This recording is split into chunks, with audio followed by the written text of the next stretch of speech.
Amados hermanos en nuestro Señor Jesucristo y María Santísima, solemnidad del Santísimo Cuerpo y Sangre de Cristo,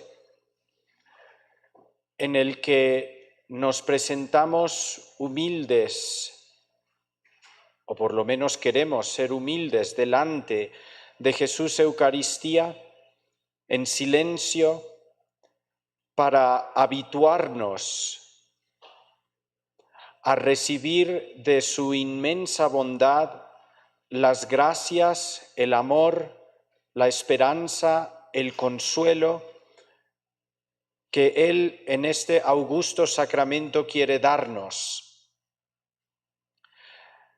Qué alegría y qué bendición poder estar delante de Jesús, al menos los que nos siguen a través de los medios virtualmente. De todos modos, los consideramos como si estuvieran presentes aquí con nosotros, adorando a Jesús en esta vigilia de la solemnidad que aquí en Cusco se celebra el jueves después de la Santísima Trinidad. Este año es un año muy particular y por eso nos están siguiendo a través de estos medios digitales, porque es el año 2020 y es el año del coronavirus. Es el año de las sorpresas desconcertantes y pues se han cancelado las manifestaciones públicas, las procesiones que la Iglesia se alegra de celebrar cada año.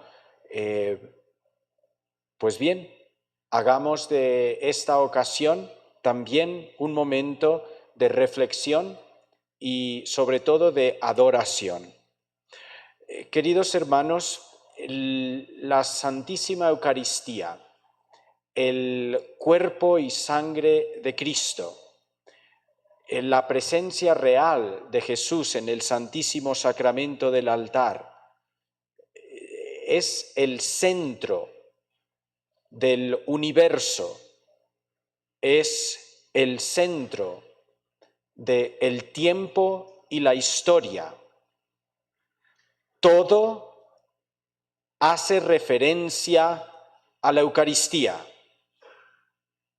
a Jesús donándose a través de las especies sacramentales. Juan Pablo II ya lo había dicho en su Redemptoris Hominis, en su primera encíclica programática, El Redentor del Hombre. Jesucristo es el centro del universo y de la historia. Todo tiene referencia a la Eucaristía.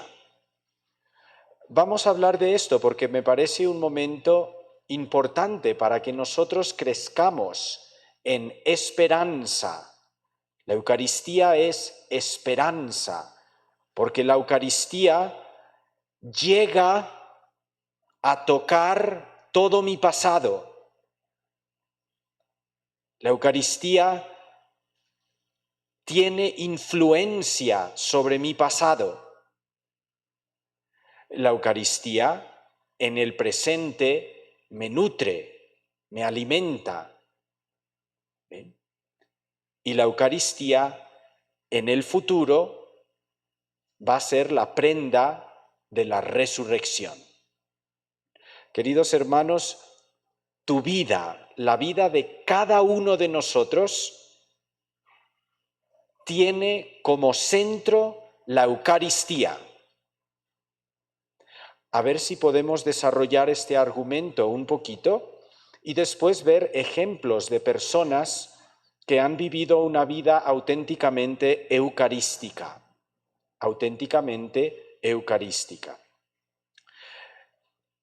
En las lecturas que hemos escuchado en la Santa Misa, del libro del Deuteronomio, Moisés, hablando al pueblo que está por entrar en la tierra prometida, les habla de la prueba que el Señor les hace pasar: hambre, cansancio, 40 años por el desierto. ¿Ven? Pero a esa prueba el Señor responde con el maná,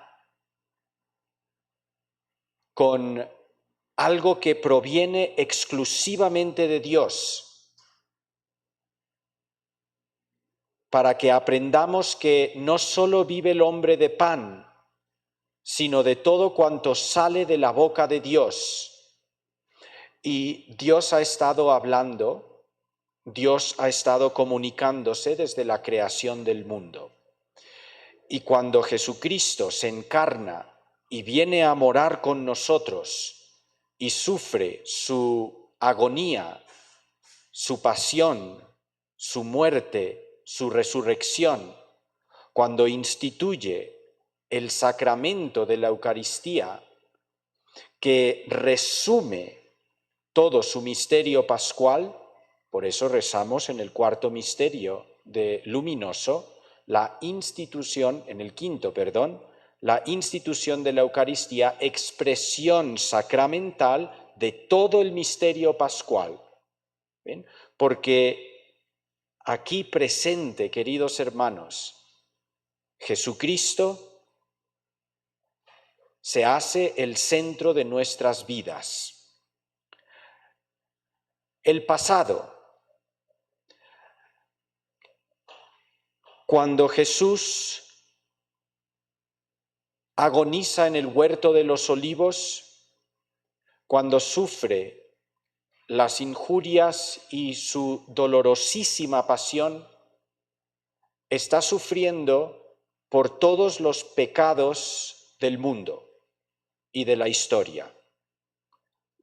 No hay ninguno que no haga referencia a ese momento. ¿Ven? Es como un círculo. Ustedes conocen un círculo. La circunferencia de un círculo está en relación con el centro del círculo a través de una ecuación. Para los que les gustan las matemáticas ya se la saben, es PR al cuadrado. Todo punto en la circunferencia del círculo tiene una relación con el centro a través de esta fórmula, eso en matemáticas. Pues todos los pecados de la historia de la humanidad tienen referencia al punto central de la pasión. ¿Ven? Esto quiere decir que Jesús conoce y tiene relación para redimirlo con los pecados de mi pasado. Cuando yo me presento delante de la Eucaristía, reconozco en esa presencia real el Jesús que ha sufrido mi pecado, la culpa de mi pecado, en el huerto de los olivos, en el huerto. ¿Sí? Y después las consecuencias, en su dolorosísima pasión. Lo ha asumido y después de sufrir y morir, resucitó, lo canceló. ¿Sí? Precioso, porque como Jesús anticipa en la última cena lo que va a pasar en la pasión, por eso es la prefiguración de la pasión, entonces en el pan consagrado está mi pecado perdonado, porque está la pasión entera de Cristo en la Eucaristía. ¿Ven? La pasión y la resurrección, el misterio pascual. ¿Ven? Entonces, ¿por qué te preocupas del pasado? ¿Por qué te desesperas? ¿Por qué tienes ansiedad de lo que ha ocurrido? Cuando te puedes presentar ante la Eucaristía y ver ese pasado borrado, perdonado, si estás arrepentido, eso sí, si estás arrepentido. ¿Ven? Y si te confiesas y aprovechas los medios que Jesús ha dispuesto en la Iglesia para borrar los pecados. ¿Ven? La confesión, la penitencia, los sacrificios, la mortificación. ¿Ven? ¿Ven? Esto es fuente de esperanza, queridos hermanos. Mi pasado está redimido. Ya no me tengo que preocupar de él. ¿Ven? Qué bien. Mi presente, pues delante de la Eucaristía saco la fuerza, me alimento de este sacramento para poder perseverar en el camino de fidelidad a la vocación recibida. Sin la Eucaristía, iba a decir imposible, imposible. Por eso, queridos hermanos, yo no sé ustedes, pero debemos tener un hambre devoradora de la Eucaristía. ¿Ven? Aquellos que no han podido estar en la Santa Misa, comulgar hace semanas, deben tener un hambre tremenda. ¿Ven? Y eso se fomenta, porque en el presente, como necesito alimentar mi cuerpo, necesito alimentar mi alma con el alimento que me ha dado Cristo en la Eucaristía. ¿Ven? Alguien hizo una comparación muy bonita y apropiada, ¿ven? Con todo esto de las misas virtuales, ¿no?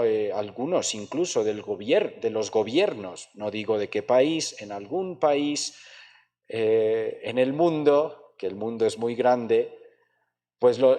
y la Iglesia vamos a seguir con los templos cerrados porque ya están bien provistos de misas virtuales. ¿Es en serio? Muy bien, a ver si lo virtual realmente nos satisface. ¿Bien? No comas por una semana, no comas nada por una semana y después empieza a ver vídeos de banquetes. A ver cómo te parece. Unas costillas de cerdo a la barbacoa, con papas fritas, y ves eso virtualmente y no has comido en una semana. ¿Ven? Y después ves un pollo a la brasa, un bistec. ¿Ven? A ver si eso te alimenta, si eso está bien. ¿Ven? No, necesitamos lo real, lo real. ¿Ven? Y en este presente, en esta vida que voy llevando, en este mundo, en esta sociedad concreta, para perseverar en la fe, para ser fiel a la vocación de cristiano y después de sacerdote, de religioso, de matrimonio, de joven, ¿ven?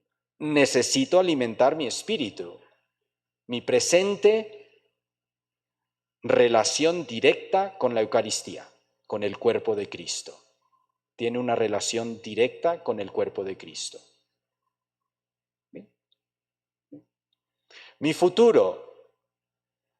Escuchamos en el Evangelio de San Juan este año, en la solemnidad del Corpus, en la misa apenas celebrada,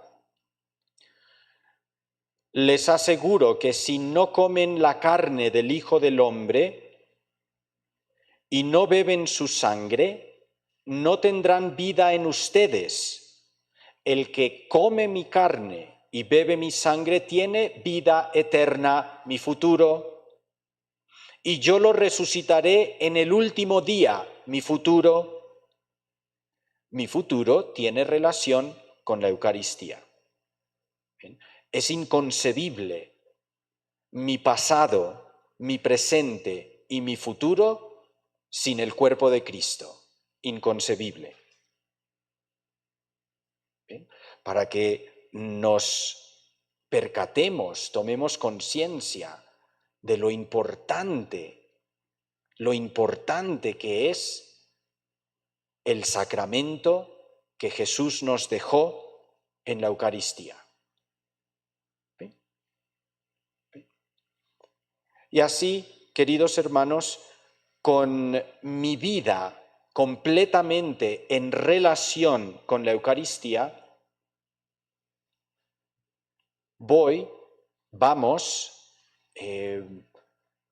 por el camino de la salvación. ¿Cuántos se han santificado gracias a este alimento espiritual? ¿Cuántos han encontrado en la Eucaristía la fortaleza para no solo sobrevivir este mundo, sino vencer este mundo? Porque no se trata solo de, a ver si apenas me salvo. No se trata solo de arrastrarse por este mundo, se trata de vencerlo en Cristo. Un sacerdote muy devoto de la adoración perpetua le comenta a otro sacerdote, le escribe cartas para animarlo a que en su parroquia se propague, se instituya y se propague la adoración al Santísimo Sacramento. Porque ustedes saben, la Eucaristía la tenemos no solo en la Santa Misa, sino aquí precisamente después en el culto eucarístico, donde después de nutrirnos de la Eucaristía podemos visitar y podemos adorar en las capillas de adoración a ese Jesús que permanece presente entre nosotros. Y entonces él hace en una carta un pequeño juego en el que, citando a San Juan, le da una letanía de otros Juanes a lo largo de la historia que han sacado fuerza de la Eucaristía. Dice así este sacerdote: hay una larga fila de servidores con el nombre de Juan, que como el apóstol amado lo siguen a donde él está en el Santísimo Sacramento. El Papa San Juan XXIII, en su autobiografía El diario de un alma, declara que su objetivo era hacer frecuentes visitas al Santísimo Sacramento, donde encontraba seguridad. Esto lo convirtió en el Papa alegre, que el mundo llegó a amar. El Papa Juan Pablo I encontró su seguridad en la presencia del Santísimo Sacramento, donde prefería estar en lugar de recibir los aplausos y las alabanzas del mundo. Recuerden ustedes que Juan Pablo I fue Papa 33 días. ¿Ven? Pero ya una larga vida de servicio a Dios y de amor eucarístico lo convirtieron, cuando le preguntaban por qué sonreía tanto, él contestaba: porque Jesús en el Santísimo Sacramento me ama mucho, y una sonrisa gigante en su rostro. ¿Ven? El Papa Juan Pablo II rezaba 2 horas santas diarias y, según un cardenal muy cercano a él, hacía por lo menos 20 visitas al Santísimo Sacramento cada día. Vayan calculando ustedes la talla de estos Juanes. Vayan calculando la talla. ¿Ven? ¿Y de dónde sacaron esa madera? ¿Ven? ¿De dónde la sacaron? El obispo John McGee de Clone, de Irlanda, el único en la historia que ha sido secretario de 3 papas, estableció la adoración perpetua en la mayoría de las parroquias de su diócesis y las vocaciones se triplicaron en 3 años. Bien. San Juan Newman presentó la devoción de las 40 horas a los sacerdotes de Filadelfia, Estados Unidos. La idea fue rechazada porque se pensó que sería muy peligroso debido a una banda que había en esa época, una especie de grupo de hombres que aterrorizaban por las noches a cualquier tipo de personas, especialmente inmigrantes de Europa, en estos grupos racistas, por eso también muy actual. Creían que las horas de la noche serían demasiado arriesgadas y le dijeron a este santo obispo no a las 40 horas para los sacerdotes. 40 horas de adoración, se entiende. Mantener una iglesia abierta 40 horas, las iglesias de la diócesis, para que los fieles pudieran venir a adorar a cualquier hora del día o de la noche. Una semana después de la presentación rechazada, se originó un incendio en la casa del obispo. Su oficina se quemó íntegramente, excepto un par de papeles que quedaron en el suelo sin ser tocados por el fuego. El obispo los miró maravillado. Eran sus planes para la devoción de las 40 horas, lo único que sobrevivió el fuego. Después Jesús le habló: si yo puedo salvar un par de papeles sin valor de la furia del fuego, ¿cuánto más protegeré a la gente que venga a adorarme en el Santísimo Sacramento? ¿Bien? Es cuestión de fe, es cuestión de fe. ¿Creemos o no creemos? ¿Bien? ¿Creemos o no creemos que la mera presencia de Jesús en la Eucaristía me va a hacer bien? ¿Bien? El hombre es un animal de costumbres. Necesitamos hacer una cosa y repetirla y repetirla y repetirla para que se vuelva como segunda naturaleza, como respirar. ¿Bien? Yo propondría en esta solemnidad del Santísimo Cuerpo y Sangre de Cristo que necesitamos repetir muchas veces estar delante del Santísimo Sacramento. Necesitamos habituarnos a estar delante del Rey, delante del Dios único y verdadero. ¿Ven? Y pensemos en lo que hemos dicho, porque delante de ese Rey está mi pasado, perdonado y redimido. Está mi presente para fortalecerme y está mi futuro y mi vida eterna. O sea, todos los momentos de mi vida tienen relación con la Eucaristía, con la Eucaristía. Sigue este sacerdote acerca de los papeles que se salvaron del fuego. Tan pronto como la devoción de las 40 horas empezó a difundirse, la banda terrorista que aterrorizaba por las noches se desintegró en la ciudad.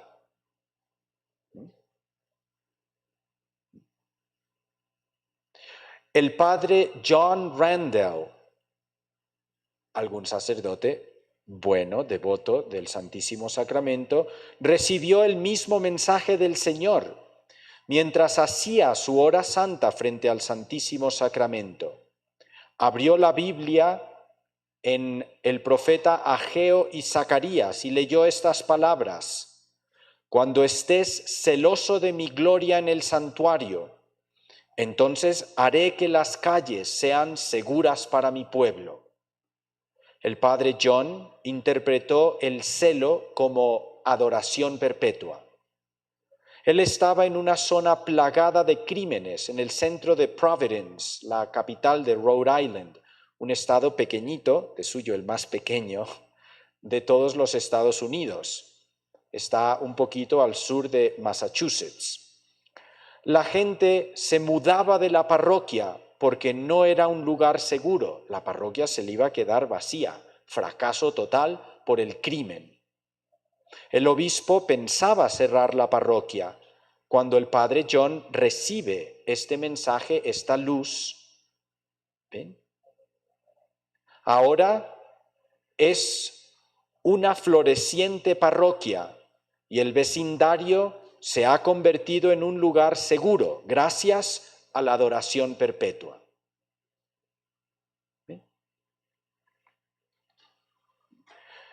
Y ejemplos abundan y abundan de los beneficios de estar en presencia de Jesús Eucaristía, el cuerpo, la sangre, el alma y la divinidad de nuestro Señor Jesucristo. Y sobre todo que el máximo beneficio que podemos recibir es recibir la capacidad de imitar su vida en nuestra vida, de vivir a lo Jesús, vivir la entrega, el servicio, sin fronteras, sin límites, sin condiciones. Es a lo que animaba el padre Molina en algunas de sus frases que nos enseñan acerca de esa generosidad divina para que nosotros lo imitemos, para abrirnos en la fe a Cristo y llegar a ser identificados con Cristo, a ser unidad con Cristo. Debemos dejar de ser continua referencia a nosotros mismos, un proceso de descentralización. ¿Ven?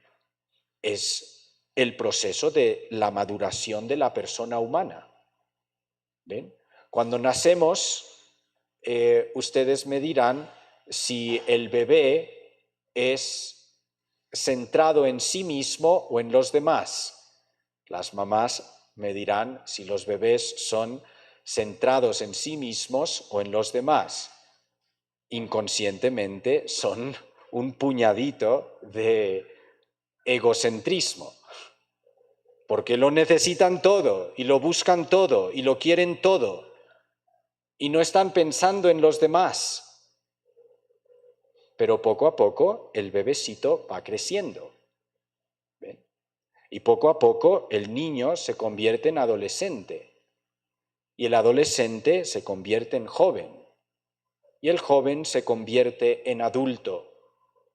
¿Bien? Si esa persona que crece físicamente no ha crecido espiritualmente, va a seguir como un bebé, ya no un puñadito de egocentrismo, sino un monstruo gigante de egoísmo. ¿Ven? ¿Ven? Pues aquí está el antídoto. Debemos dejar de ser continua referencia a nosotros mismos, salir de nuestro cerrado egoísmo, dejarnos expropiar por Dios hasta el límite de dejarle a Él el dominio absoluto sobre nosotros. Esa es la Eucaristía. Esa es la Eucaristía. Por eso nos presentamos ante Jesús Eucaristía y en silencio le rezamos: Jesús, toma posesión de mi vida.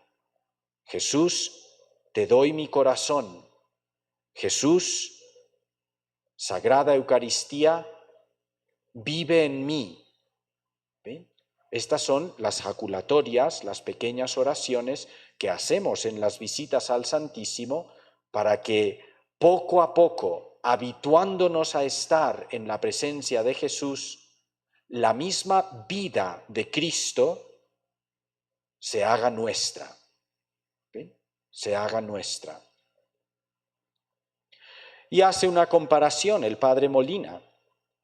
Tienes que ser generoso como el fuego, radical. El fuego no admite en él nada que no sea fuego. Y esto puedes hacerlo porque Cristo no manda cosas imposibles, sino perfectas. Es cuestión de fe. Tienes que creer que no estás creado, que no estás programado para el egoísmo, que el egoísmo no es lo propio, que tener una vida de servicio, ser generoso con tu tiempo, tu tesoro, tu talento, ¿bien? El darse al otro, eso es lo propiamente humano, la vocación del hombre perfecto. Jesús desde la cruz atrae al heroísmo. Déjate atraer. La historia de la Iglesia te dice que esa vida es posible. ¿Bien? El Hijo tiene acceso a la manera de ser del Padre. Luego tú tienes acceso a la manera de ser de Dios, que es santo, a la santidad. Y ese acceso a la manera de ser de Dios te viene por la Eucaristía. Bien, queridos hermanos, terminando ya, vamos a pedirle a María Santísima que nos conceda la gracia de poder amar a Jesús Eucaristía y de estar en su presencia y pedirle y saber que delante de Él nos vamos transformando en Él. Delante de Él nos vamos transformando en Él. Qué alegría poder tener estos momentos de adoración al Santísimo y delante de esta presencia divina nos comprometemos y le pedimos que nos transforme en hijos suyos, como el Espíritu Santo transforma el pan, la especie del pan, en el Hijo de Dios, que el Espíritu Santo, a través de la presencia eucarística, nos transforme en hijos en el Hijo. Se lo pedimos a María Santísima, rezamos ahora y a continuación tendremos la bendición con el Santísimo.